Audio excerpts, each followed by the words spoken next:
Um, and the Mahabharata is then the whole story of the specific war and how it came to be and how the war came to be fought. And a huge theme in the Mahabharata, something that really gets dealt with again and again, that you encounter if you read it, which for those who haven't read, it's very great. For those of you who don't like to read, there's a wonderful, quite a few cool TV remakes of it. It's just very entertaining to watch. And but a main theme that comes out in the Mahabharata is the tension that exists in human life, all of us here, between the question of fate and effort, in our effort, destiny and free will. And because on the one side, if the first time you get exposed to, say, something like the law of karma, oftentimes karma is criticized as making people prone towards a certain sense of determinism, thinking of fatalism, or everything is just by karma. But if you read the Mahabharata, it's very interesting because again and again it is pointed out how the effort, the personal effort that we can put into our life, how much that is focused on, how much that is exalted.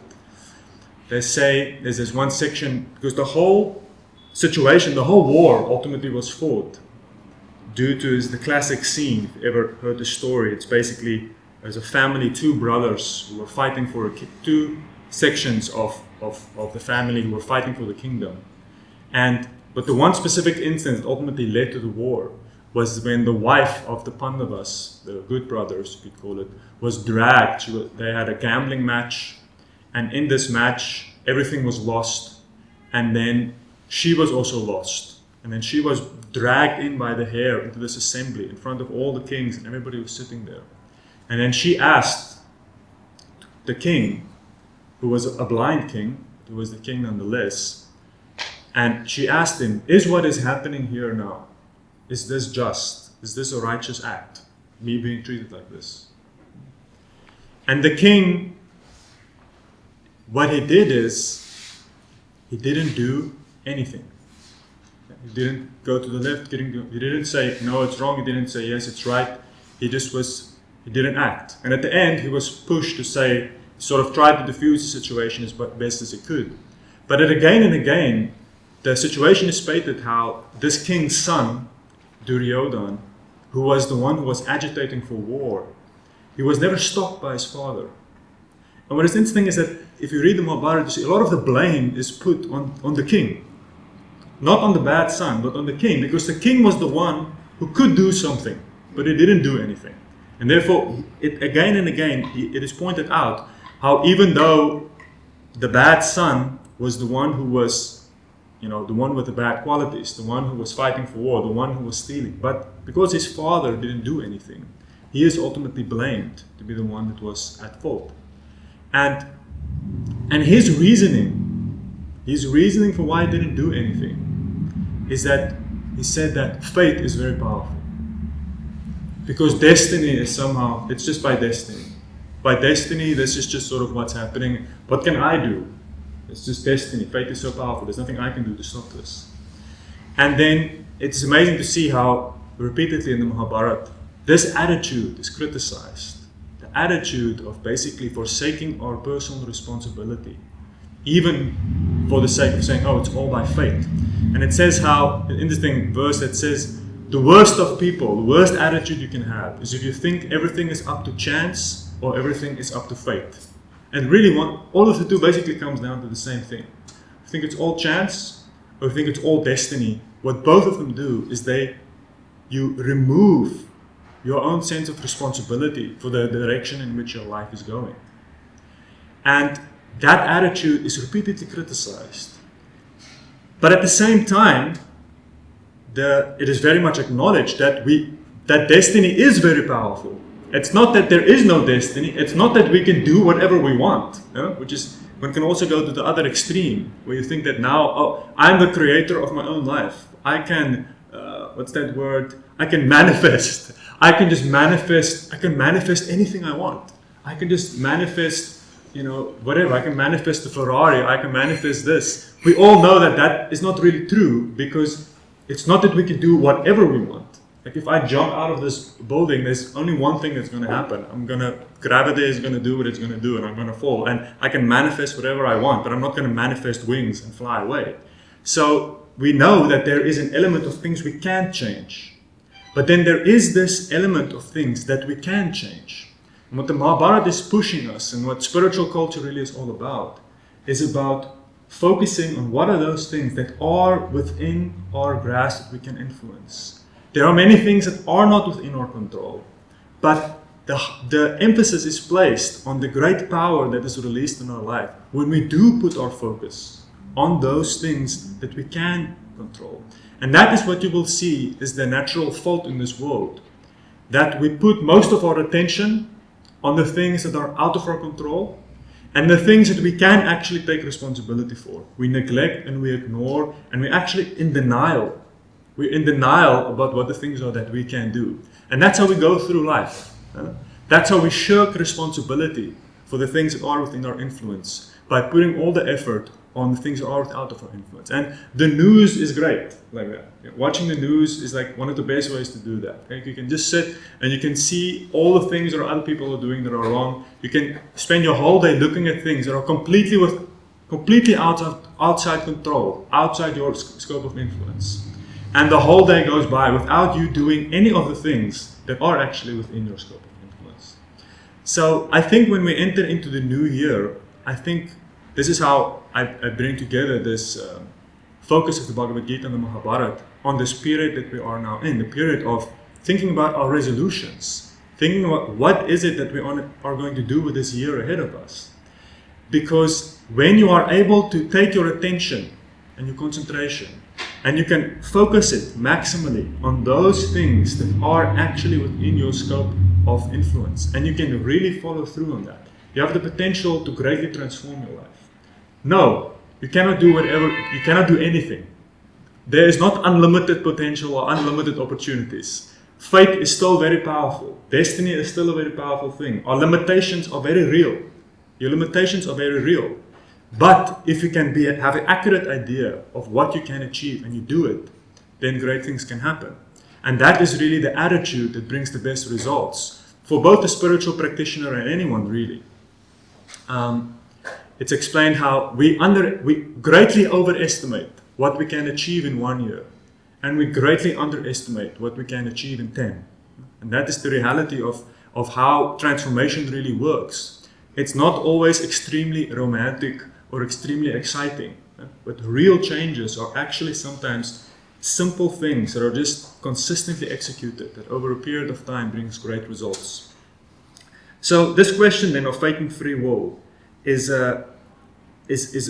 something I want to highlight, that as you now go into as you're trying to go into 2024, thinking about what you will do with this year ahead, I'm going to try to bring our attention and focus on this question. Firstly, seeing what we can do to bring our attention towards those things that are within our scope of influence. Now, as we make our plans for the year ahead, we see that a few things can be said on setting proper goals or resolutions.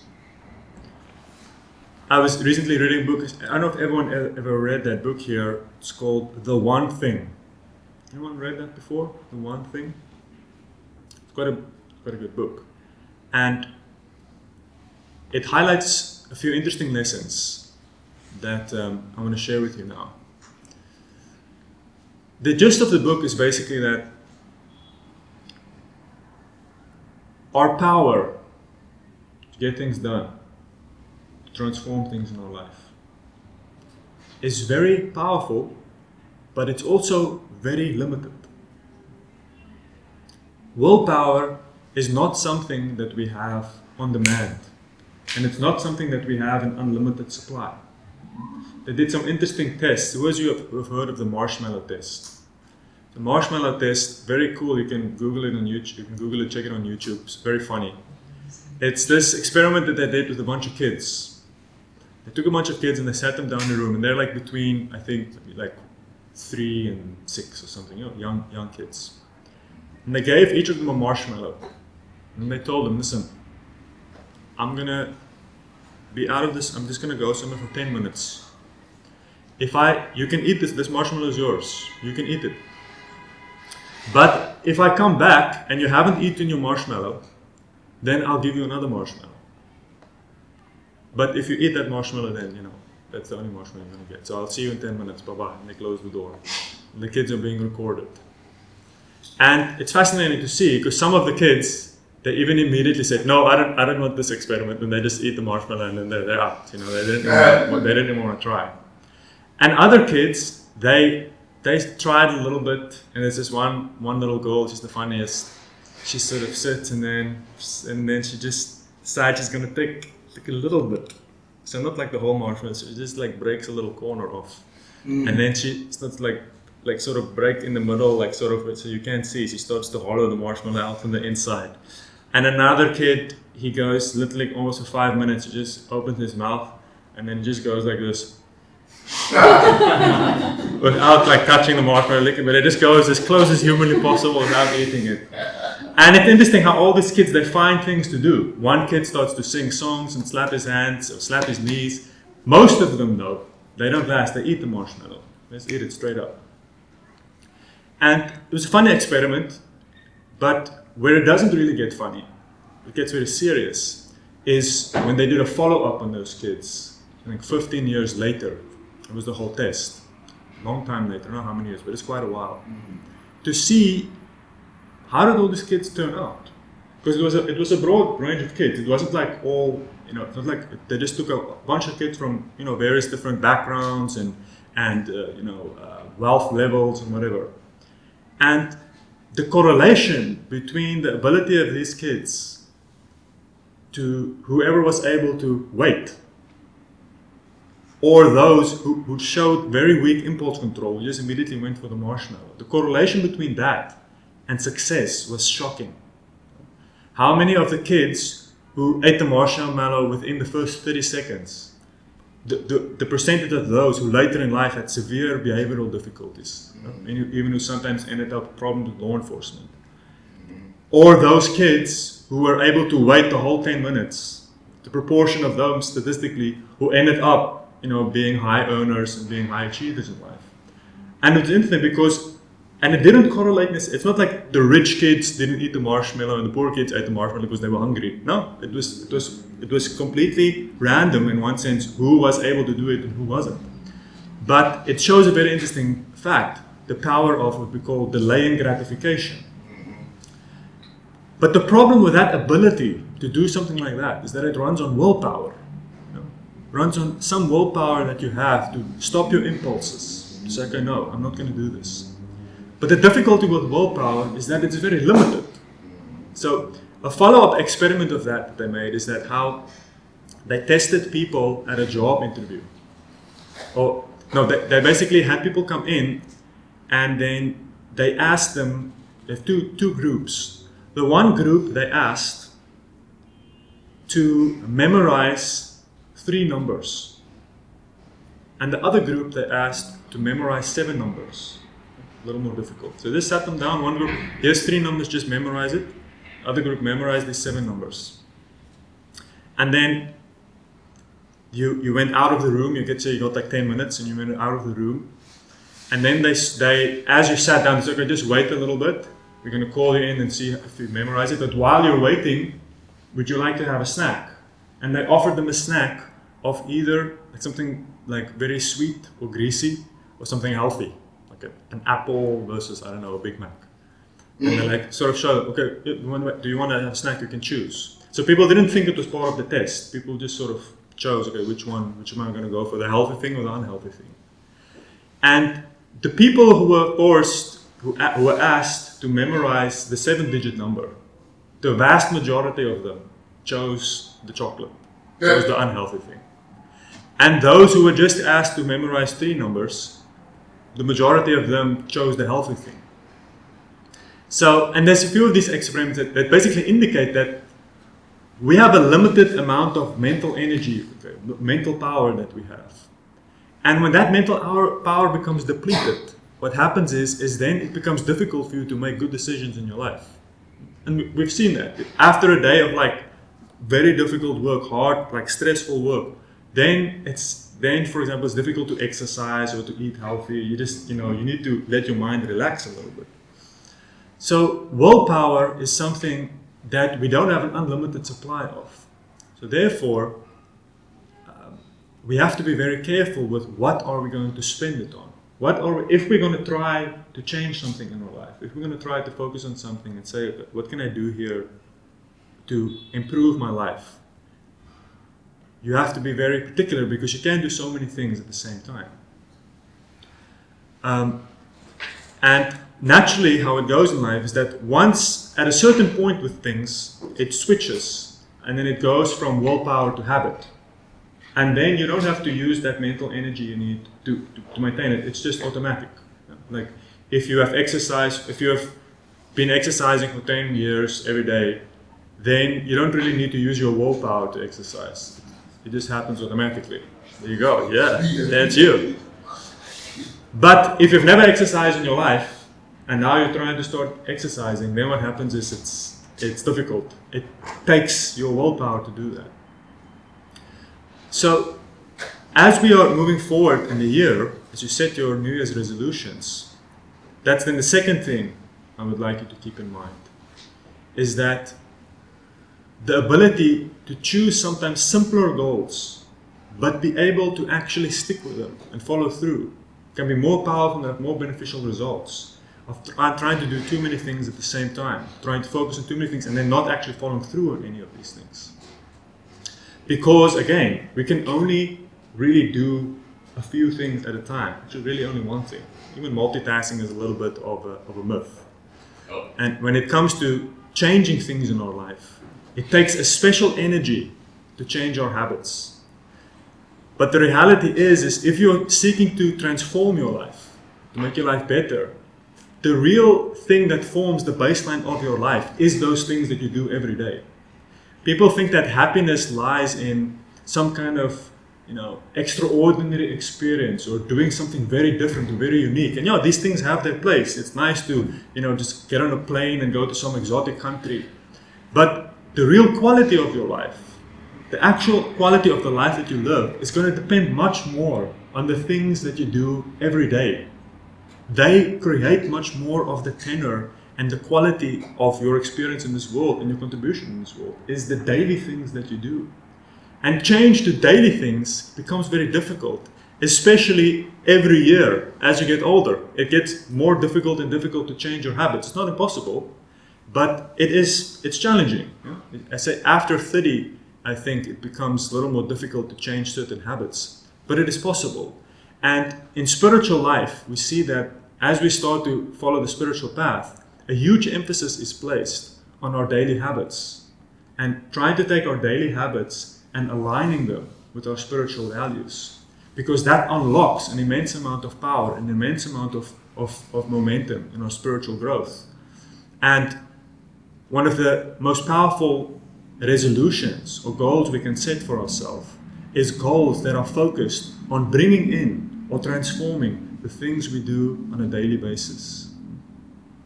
So the first step usually in spiritual life that we see is the basic practices is then meditation. Chanting is, at least in our tradition, is one of the main primary disciplines that we do. To take that and to make it part of our daily life. So that I'm going to do this every single day.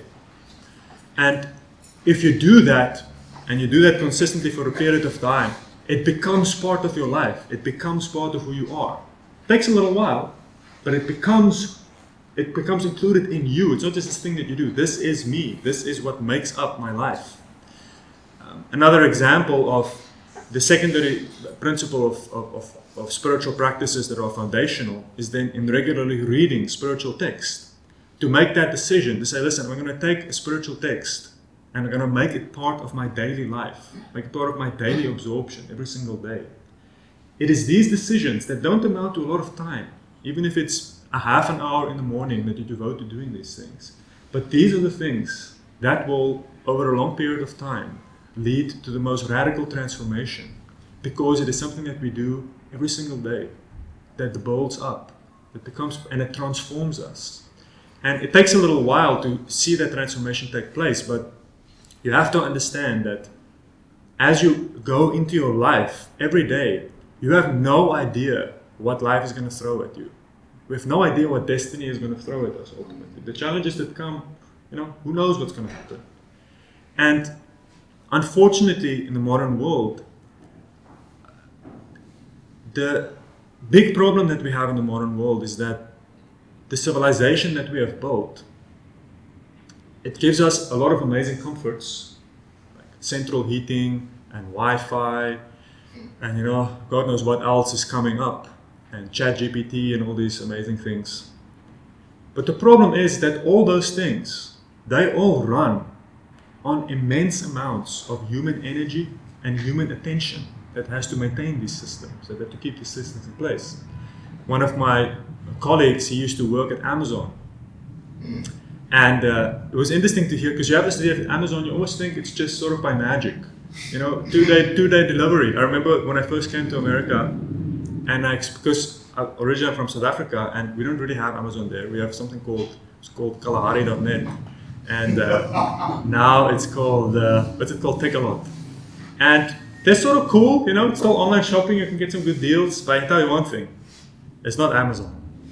It's not Amazon. And you come here and you have that taste, that you experience the nectar of just being able to go on Amazon and just like basically anything you can possibly think about.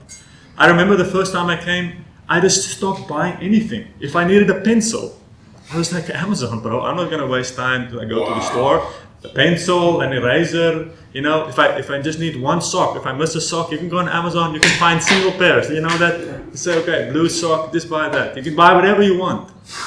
But do you know that behind that convenience that you have to get 2-day delivery for your pencil, do you know what people have to do to make that possible? They work, yeah. I work there. Yeah, it's hectic. The company culture is actually very intense and the turnover is huge.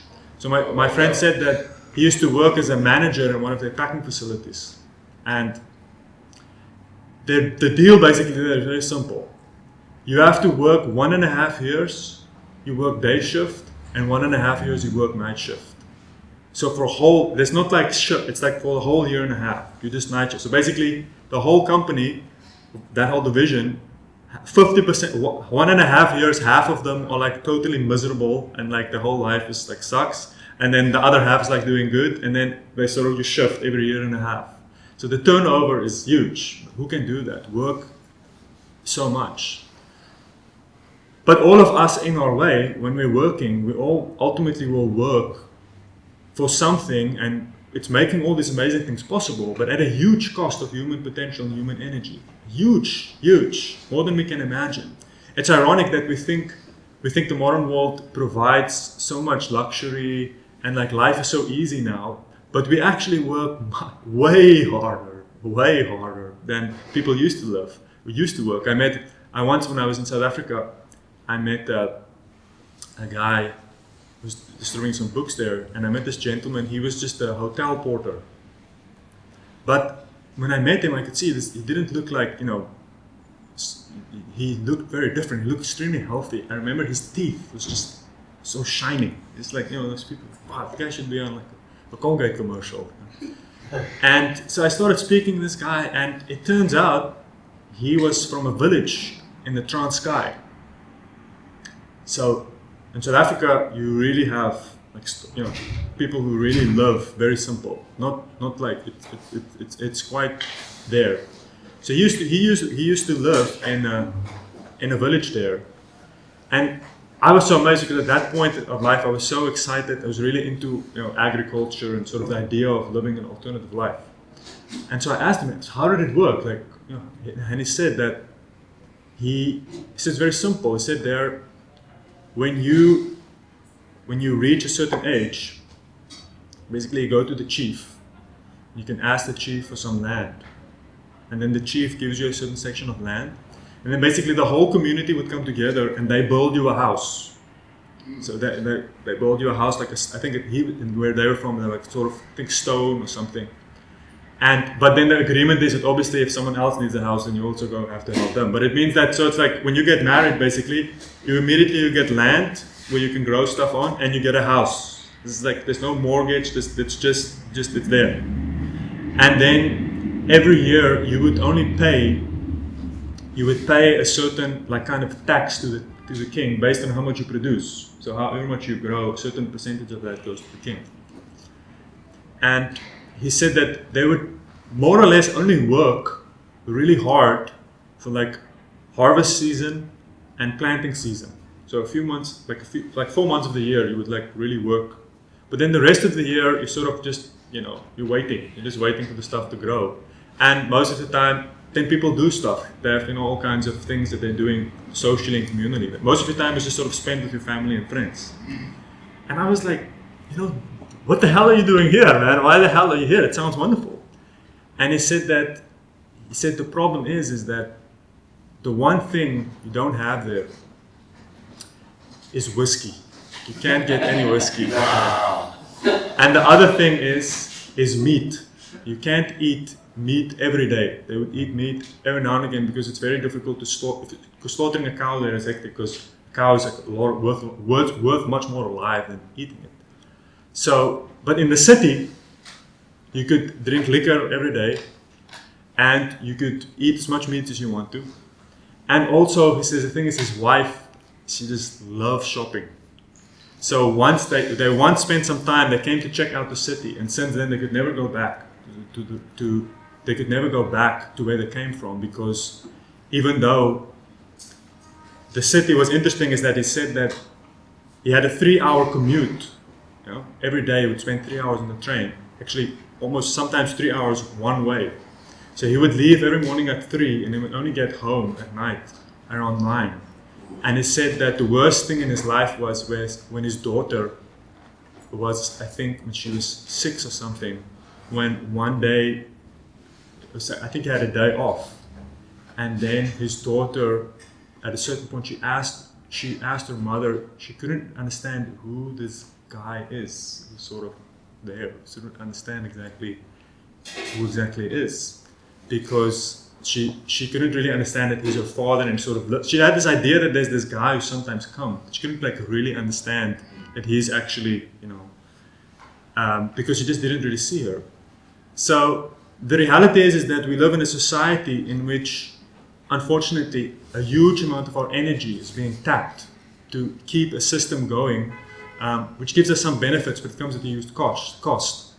And that cost for all of us is felt in the fact that most of our time and attention, most of our mental energy goes into trying to deal with the external elements of our life, which is financial or whatever it is, career, education, all these things, to just deal with our temporary life.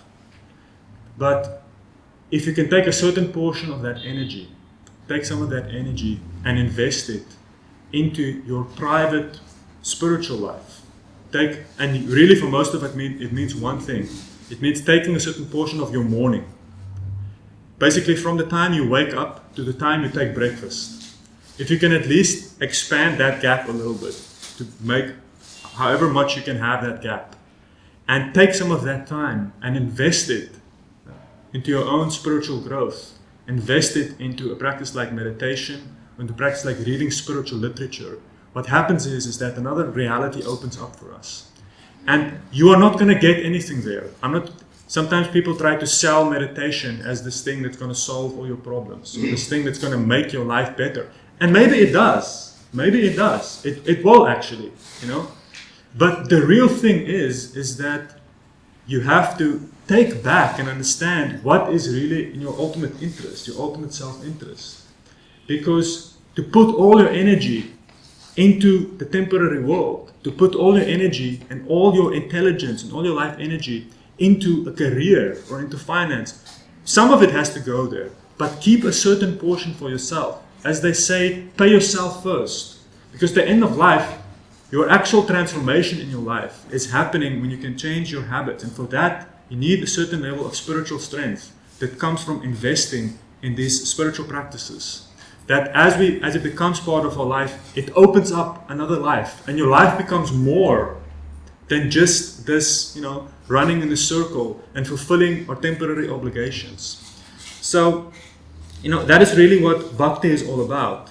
Bhakti, the practice of bhakti, is in using our freedom, using whatever of our free time and energy that we have, and taking some of that energy and investing it into cultivating that relationship with God. And we open up another life. We start to develop a life, an internal life, a life that will go beyond just the temporary, a life that will ultimately have results that will continue even after this physical body dies. And it becomes a very exciting thing, and it's a very deeply personal thing that we have with us that cannot be affected by what's happening in the world around us. We become spiritual, transcendentalists. We become people who have an interest in something that is above the temporary and the mundane. And it is really worth it. And it is something that the world is not going to ask that of you. The world doesn't care. If you go to a school and you go to college, they don't give a crap about your eternal destination in your inner life. The whole system is set up for one thing and one thing only.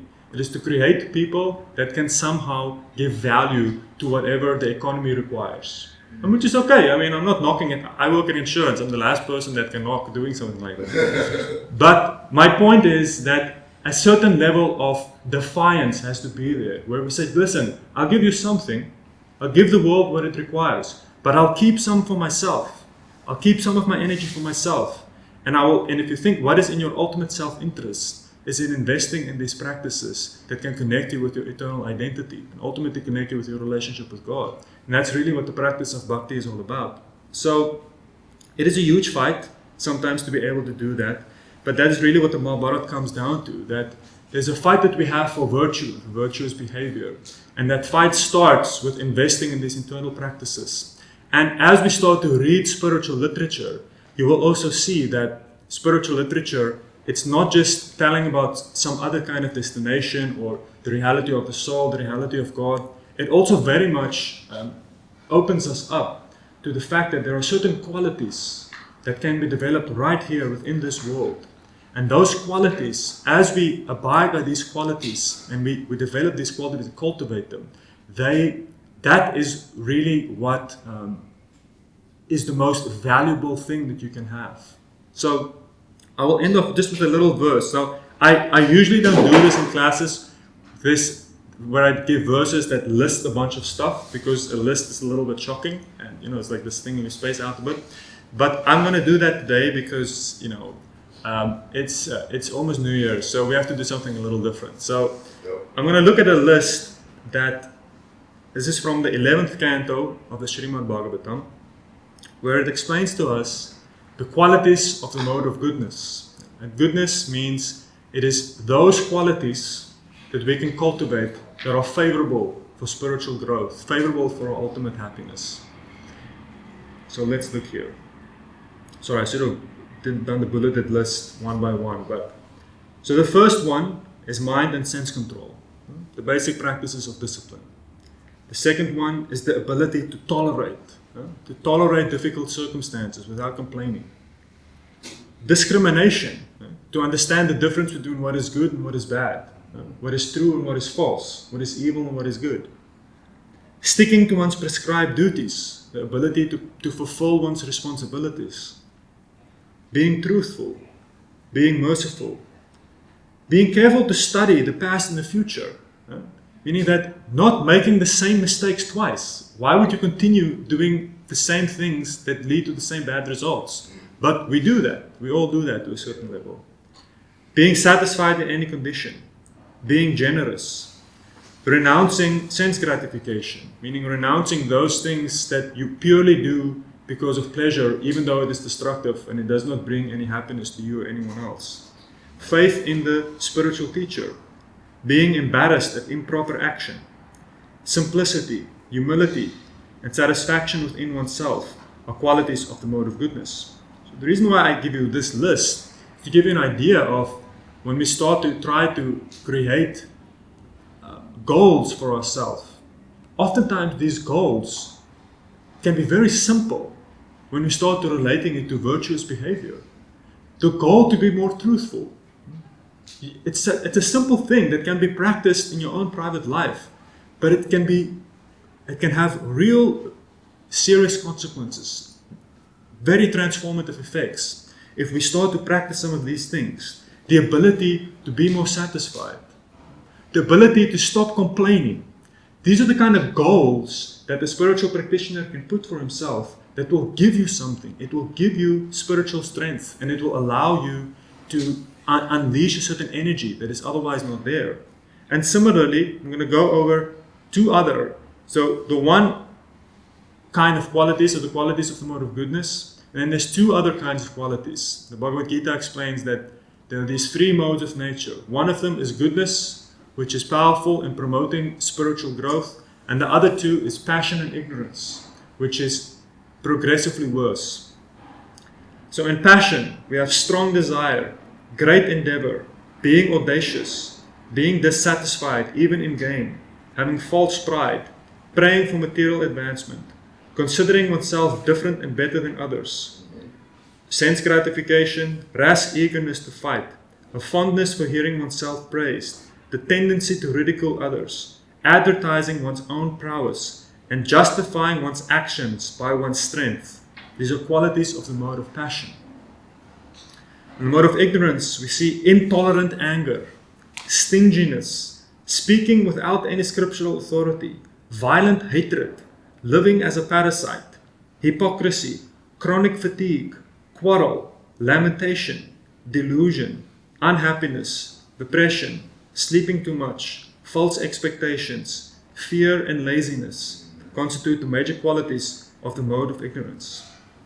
So the principle is that as we venture into scripture, and start our practice of meditation and start encountering spiritual literature, it also highlights to us these things that we don't naturally see the world like that. It highlights to us virtuous behavior and behavior that is not virtuous. And these things are not necessarily horrible. It's not like you're a bad person if you sometimes, sleep too much, or you sometimes are a little stingy. But it's the kind of things that we can look at and see in ourselves and be, hey, listen, I want to change this. And changing this is not just about making this life better. It's also going to open up my own spiritual growth and my own ability to move forward in my spiritual life. So when it comes to goals and setting intentions for our life, it has to be very specific.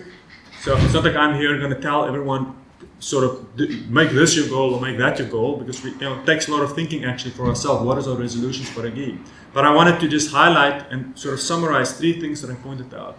The first thing is that to really understand the power that we have, the power of when we take personal responsibility for the things that are within our control. Not everything is within our control. There's a little bit in life that we can control. But if we put all of our energy on that, if we focus on that, huge transformation can take place. The second thing that I wanted to say is that our willpower is limited. It is very limited, and we have to be very careful how we spend it. So therefore, fewer goals that are consistently practiced will often lead to a better result than having all these thousands of things that we want to have to do at the same time. Because we can only do so much, and that the real goal is taking something from our daily life. The most powerful things we can do that influence our life the most is our daily habits. By taking daily habits, taking something and consistently doing it until it becomes part of who you are, until it becomes part of your habits. Though that is how you create real wealth, kind of inner wealth that you can carry with you wherever you go. And the third thing is that for those who are interested, by going into scripture and going into the culture of the Bhagavad Gita, you will find the schema of these three modes that make it very practical, that allow us to identify these three simple qualities and see in our own life how these things play out. And by using that as a kind of guiding factor to identify things that we want to cultivate or things that we want to reduce and remove from our life, it gives us a kind of vision that makes it very practical and very clear what exactly it is that we are trying to do. And that is the mystery, that is like what goes on the secret ingredient.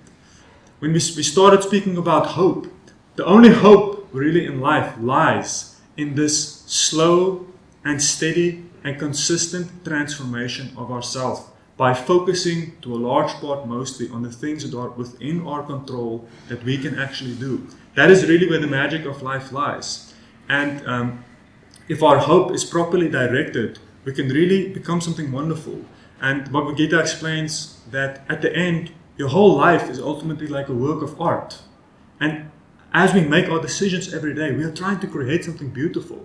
And at the end of life, when we come to that point, if we have created something beautiful, that is a successful life. And the ingredients for that is really cultivating these principles of goodness, because that brings in an amazing force of good, amazing clarity, and the protection of virtue in our life can make even any ordinary life. That's what makes even an ordinary life something sublime and special. So these were my thoughts as we're going into the new year.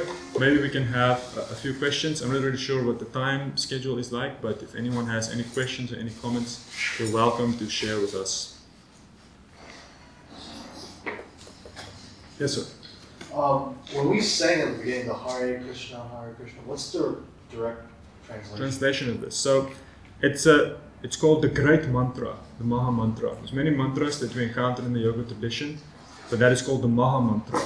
And the Maha Mantra is very interesting because it is in Sanskrit.